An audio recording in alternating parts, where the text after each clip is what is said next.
Students, welcome to the science class standard 6। सो आज हम पढ़ेंगे चैप्टर 5। प्रीवियस क्लास में हमने इसके बारे में पढ़ा था। आज हम पढ़ेंगे topic evaporation. The process of conservation of water into its vapour is called evaporation. यानी पानी जो होता है उसका भाप में बदलने की जो प्रक्रिया है उसे हम वाष्पीकरण कहते हैं, यानी इंग्लिश में से एवोपरेशन कहते हैं। This process take place continuously whenever water is present. For example, sea water contain many types of salt mix in it. One of these salt is the common salt. When sea water is allowed to stand in shallow pits, water get heated by sunlight and slowing turns into water vapor। तो ये प्रक्रिया जो है कहाँ पर होती है? जहाँ पानी क्या है उपस्थित होता है, यानी पानी ज़्यादा मात्रा में उपस्थित होता है और ज़्यादा समय तक के लिए उपस्थित रहता है। जैसे कि समुद्री पानी जो है, आपने देखा होगा कि वहाँ पर क्या है, कई तरह प्रकार का नमक पाया जाता है जो पानी में मिक्स होता है। तो इन सारे जो नमक है उसमें एक हमारा आम नमक भी मिला होता है जो हमारे किचन में यूज़ होता है।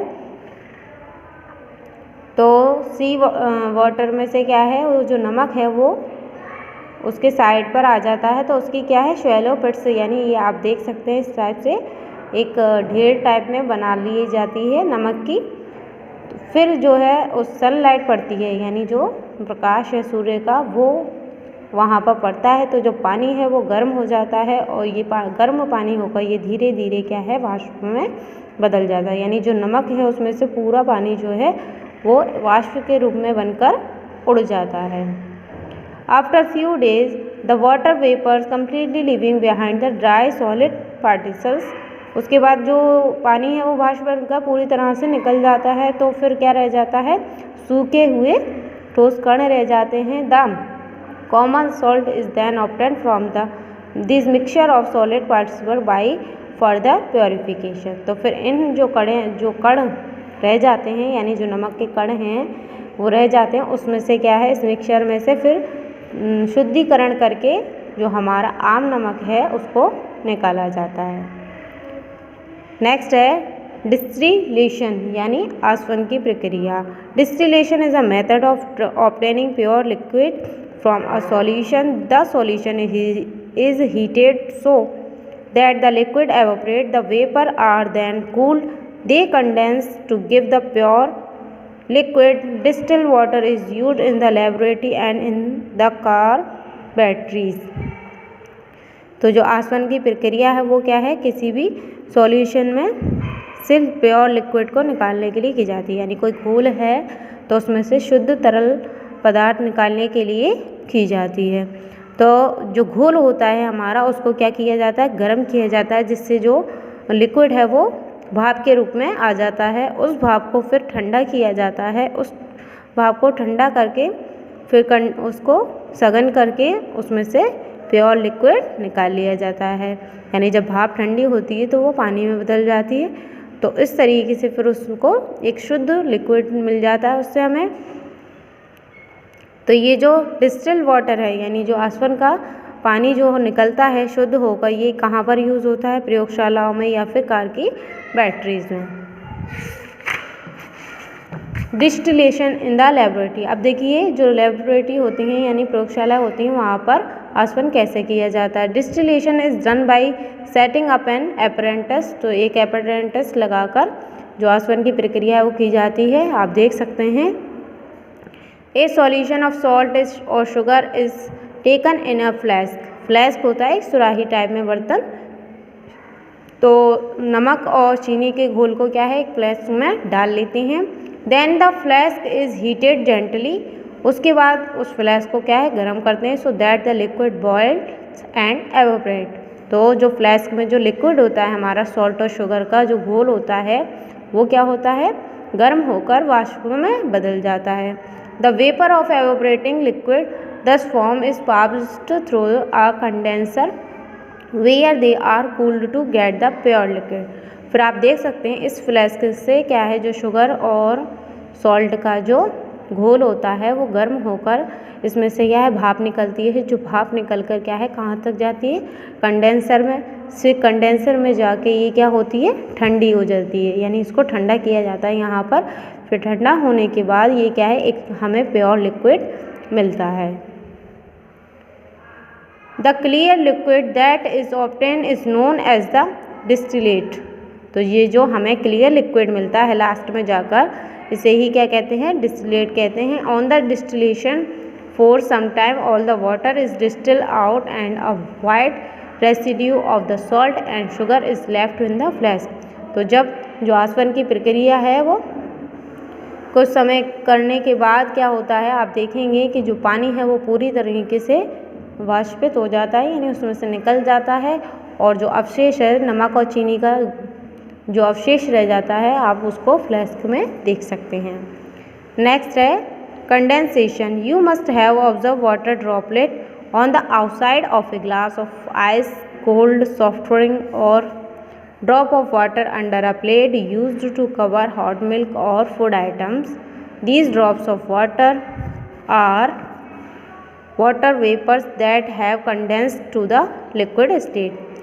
तो आपने क्या है देखा होगा, जो हमारा ठंडा ग्लास होता है, यानी जैसे किसी में कोल्ड ड्रिंक डली है आइस वाली, तो उस गिलास के बाहर आपने देखा होगा कि पानी की बूंदें होती हैं, और ऐसे ही जो गर्म दूध पर या गर्म खाने के ऊपर जो प्लेट ढकी होती है उस पर क्या है पानी की बूंदें सी आ जाती हैं। तो यही बूंदें जो पानी की हैं यही क्या होती हैं, हमारी वाटर वेपर होती हैं, यानी पानी की वाष्प होती है।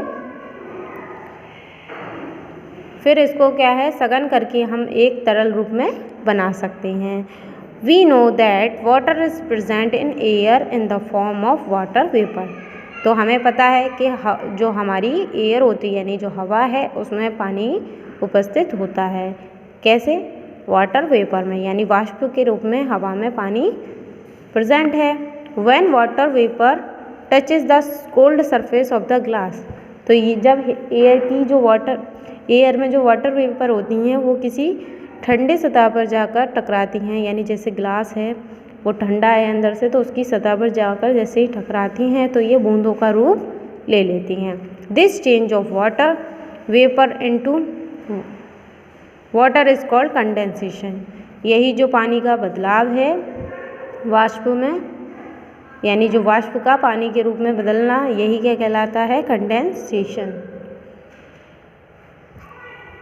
यानी संघनन कहलाता है। नेक्स्ट है solution and solubility. A solution is a homogeneous mixture of a solvent and a solute. The substance that dissolve in a liquid is called a solute. The liquid is which the solute dissolve is called solvent. For example, in a sugar solution, sugar is the solute and the water is solvent. तो आपने mixture देखा होगा, homogeneous यानी जो समान प्रकार के particles होते हैं उनका, जैसे अगर हम घोल बना लें तो उस मिक्सचर में क्या है, दो चीज़ें होती हैं, एक है सॉल्वेंट और एक सॉल्यूट। तो जो पदार्थ क्या है लिक्विड में यानी तरल होने के बाद घुल जाते हैं उन्हें तो हम क्या कहते हैं, solute. The liquid in which the solute dissolve, और जिसमें घोला जा रहा है वो क्या कहलाता है, सॉल्वेंट। यानी ऐसा पदार्थ जो क्या है तरल चीज़ में डालने के बाद घुल जाता है उसे सॉल्यूट कहते हैं, और जिस चीज़ में घोला जा रहा है उसे सॉल्वेंट कहते हैं। For example in a sugar solute, जैसे कि कोई शुगर का घोल है तो शुगर उसमें क्या है, सॉल्यूट है, यानी वो घोली जाने वाला पदार्थ है, और वाटर इज़ द सॉल्वेंट, यानी ये एक विलायक है जिसमें हम घुल रहे हैं। तो इस तरीके से आप समझ लें कि सॉल्यूट वो होता है जो हम घोल रहे हैं, और सॉल्वेंट वो होता है जिसमें हम घुल रहे हैं। All substance do not form solution. तो सारे जो पदार्थ होते हैं वो सारे क्या है, घोल नहीं होते हैं, यानी घोल नहीं बनते हैं सबका। Only soluble substance form solution. केवल जो घुलनशील पदार्थ होते हैं वही एक घोल बनाते हैं। Substance like salt and sugar dissolve in water. तो पदार्थ जैसे कि नमक और चीनी आपने पढ़ा कि पानी में घुल जाते हैं, so they are called soluble in water. तो इसलिए इन्हें पानी में घुलनशील कहते हैं। Substance like chalk and do not dissolve in water, so they are called insoluble in water. तो जैसे कि चॉक और जो रेत होती है या मिट्टी, ये क्या पानी में घुलती नहीं है, तो ये इनसॉल्यूबल है इन वाटर, इसलिए इन्हें इनसॉल्यूबल कहते हैं। If we keep adding teaspoons of sugar to water and stir the solution each time, what will happen after some time. अगर आप चीनी के चम्मच लेकर क्या है पानी में मिलाएं और उसको घोलें, तो क्या होगा, यानी आपने पहले 2 चम्मच मिलाए, फिर उसको घोल लिया, फिर उसके बाद 2 चम्मच और डाले, तो आप कुछ समय बाद क्या देखेंगे, आप नोटिस करेंगे कि some particles of sugar are settle in the bottom, कि जो चीनी है उसके कुछ कण क्या है नीचे बैठ जाते हैं घोल में। This show that no more sugar can be dissolve. तो ये जो तरीका है ये हमें दिखाता है कि ज़्यादा चीनी को हम घोल नहीं सकते हैं, यानी अगर हम पानी में थोड़ी चीनी डालते हैं तो हम देखेंगे कि वो तो घुल जाती, लेकिन अगर हम उसमें और डालते जाएं तो वो क्या होगा, धीरे धीरे नीचे जमती जाएगी। We can say that the solution has become saturated. तो इस तरीके से हम कह सकते हैं कि जो घोल है वो तरबतर होता जा रहा है, यानी सैचुरेटेड हो रहा है, मिल नहीं रहा है। The solution when reach the maximum solubility is called a saturated solution. तो ऐसा घोल जब वो क्या है अपनी अत्यधिक घुलनशीलता पे पहुंच जाता है तो उसे सैचुरेटेड सॉल्यूशन कहते हैं। However if you know now heated the glass, you will find that more sugar can dissolve with temperature. We can say that the solubility of sugar in water increase with temperature. The solubility of most substance in water increase with temperature. अब क्या है, अब उस glass को अब गर्म करें तो आप देखेंगे कि जो चीनी है वो ज़्यादातर घुल गई है, यानी जो आपने गर्म किया तो उस पर क्या हुआ, हीट का टेम्परेचर लगा। तो इस तरीके से हम कह सकते हैं कि जो वाटर है उसमें टेम्परेचर के अकॉर्डिंग सॉल्युबिलिटी क्या है बढ़ जाती है। तो ज़्यादातर जो पदार्थ होते हैं वो पानी में क्या है टेम्परेचर के बढ़ने के साथ घुल जाते हैं। Importance of water as a solution solvent. तो पानी की आवश्यकता एक विलायक के रूप में क्यों है, यानी क्यों ये महत्वपूर्ण है, आप जानेंगे। Water is a universal solvent. आप जानते हैं कि पानी क्या है, पानी में हर चीज़ को ज़्यादातर घोला जा सकता है, because it can dissolve a large number of substance in, क्योंकि पानी के अंदर हम ज़्यादातर जो पदार्थ होते हैं उनको घोल सकते हैं, यानी कुछ ही ऐसे पदार्थ हैं जो नहीं घोलते हैं, लेकिन मैक्सिमम जो सब्सटेंस है उनको हम पानी में ही घोल सकते हैं अदर किसी सॉल्वेंट के अलावा। Water is essential to our body in the process of digestion. और यही जो पानी है वो हमारी बॉडी को पाचन क्रिया में आवश्यक होता है। Several waste material in our body get dissolve in water and then excreted. तो कई सारे ऐसे बेकार के जो तत्व होते हैं हमारी बॉडी के अंदर वो क्या है पानी में घुलकर उनका उत्सर्जित कर दिए जाते हैं। A number of chemical reaction occur inside our body. और कई सारे ऐसे रासायनिक प्रतिक्रिया होती हैं जो क्या है हमारी बॉडी में होती हैं। They all occur in the presence of water. तो ये जो रासायनिक प्रक्रिया है ये क्या है पानी की उपस्थिति में ही होती हैं। In water help to transport nutritions from the soil to all the parts of the plant since water is good solvent and can dissolve various material and salt in it. तो आप पौधों में देखेंगे कि जो पानी होता है वो क्या करता है न्यूट्रिशन को मिट्टी से पूरे प्लांट के सभी पार्ट तक पहुंचाने का काम करता है पानी। Water is a good solvent क्योंकि इसमें क्या है सारे जो पदार्थ होते हैं वो अच्छी तरीके से घुल जाते हैं। Can dissolve various minerals. कई सारे जो पदार्थ हैं वो पानी क्या है अपने आप में घोल लेता है और जो नमक है वो भी घुलकर ये जड़ से कहाँ तक पहुँचाता है प्लांट के सभी पार्ट तक, यानी उसके स्टेम में, पत्तियों में, फूल फल में सब। Gases such as oxygen and carbon dioxide which are soluble in water are important for survival of aquatic life।